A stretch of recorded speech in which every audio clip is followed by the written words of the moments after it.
Hi అండి. ఈ వీడియోలో బ్లౌజ్‌కి పైపింగ్ ఈ సన్న పీస్ తోటే చేశానండి.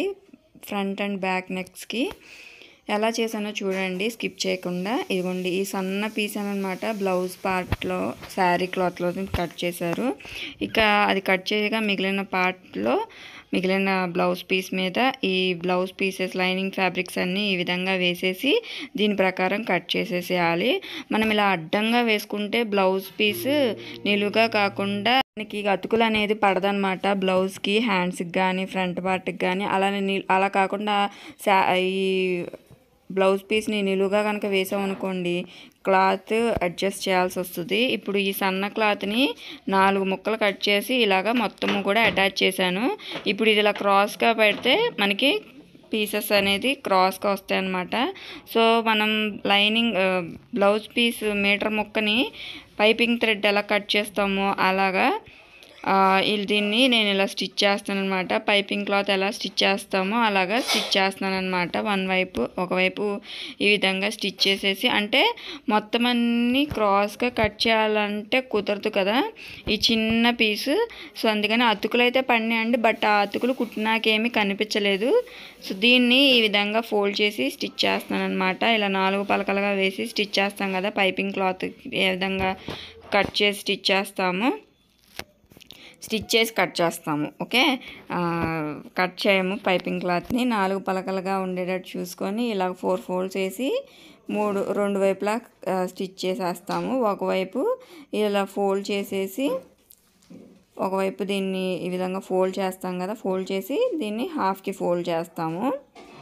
ఆ విధంగా దీన్ని ఫోల్డ్ చేస్తాను అనమాట. ఫోల్డ్ చేసి దీని మీద ఒక స్టిచ్ వేసేసేయాలి. ఇది ఇంకొక స్టిచ్ వేయాలంటే మరి సన్నగా వస్తుంది. ఇప్పుడు దీన్ని ఈ విధంగా స్టిచ్ చేసేసి దీనిపైన ఇప్పుడు దీన్ని హాఫ్కి కట్ చేస్తున్నాను అనమాట. మనకు పైపింగ్ క్లాత్ ఎంత అయితే కావాలో అంత.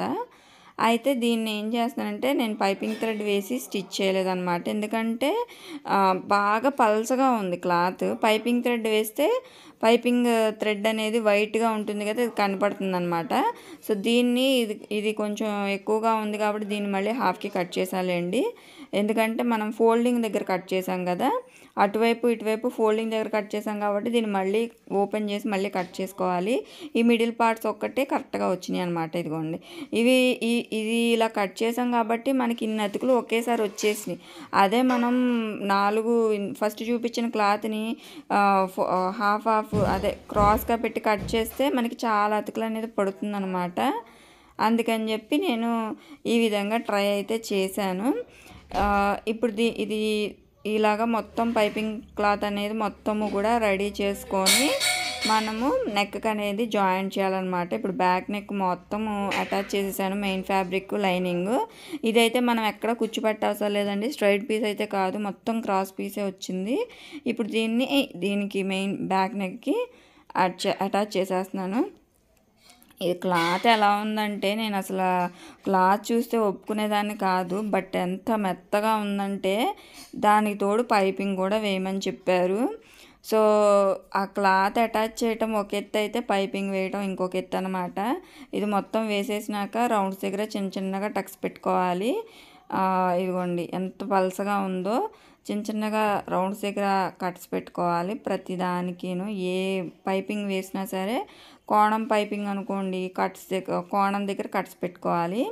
ఇప్పుడు నేను థ్రెడ్ పెట్టి వేద్దామని ట్రై చేశాను, కానీ ఇదిగోండి తాడు ఎలా కనిపిస్తుంది, అందులో బ్లూ కలర్ కదా తాడు కనిపించేస్తుంది. సో థ్రెడ్ పైపింగ్ లేకుండా ఇలా సన్నగా ఫోల్డ్ చేసేసి స్టిచ్ చేసాను అనమాట. సో చాలా నీట్గా ఉందండి ఫినిషింగ్. ఎందుకంటే మనం అతుకులు వేసింది కూడా కనిపించాల. ఇలా నీట్గా మీరు ఒకసారి ట్రై చేయండి.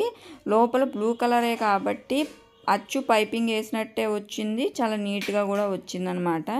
దీన్ని ఇలా లోపలికి ఫోల్డ్ చేసి స్టిచ్ చేస్తాను. థ్రెడ్ లేకుండా పైపింగ్ వేస్తాను అనమాట. ఇలా చుట్టూతూ కుట్టుకెళ్ళిపోవాలి. మెడపట్టి వేస్తాం కదా సేమ్ అంతే, కాకపోతే కొంచెం యువతలకే క్లాత్ అనేది ఉంచుతున్నాను అనమాట. ఇంత కష్టపడి చేసాం కదా, ఆ థ్రెడ్ పైపింగ్ క్లాత్ చూడండి ఎంత బాగా వచ్చిందో. సో ఈ విధంగా మొత్తం కుట్టుకెళ్ళిపోవటమే. మనం శారీలో క్లాత్ వేయటం వల్ల శారీలో క్లాత్ లుక్ వస్తుంది అనమాట బ్లౌజ్కి పైపింగ్ వేరే క్లాత్ కూడా వేసి స్టిచ్ చేయొచ్చు. బట్ ఇది అర్జెంట్ అనేసి కుట్టమని చెప్పేసరికల్లా నేను ఇంకా చేసేదేం లేక ఈ ఉన్న క్లాత్ని ఈ విధంగా అడ్జస్ట్ చేశానన్నమాట. ఈ విధంగా మొత్తము బ్లౌజ్ నెక్ మొత్తము స్టిచ్చింగ్ చేసుకుంటూ వెళ్ళిపోవాలి చుట్టూతూను. థ్రెడ్ ఏమీ అవసరం లేదండి. థ్రెడ్ లేకుండానే థ్రెడ్ పైపింగ్ నీట్గా వస్తుందన్నమాట. ఎందుకంటే పల్సగా ఉంది కాబట్టి నేను థ్రెడ్ పెట్టలేదు. క్లాత్ అనేది క్లాత్లో థ్రెడ్ పెడితే వైట్కి కనిపిస్తుంది అనమాట. అందుకని నేను థ్రెడ్ పెట్టలేదన్నమాట.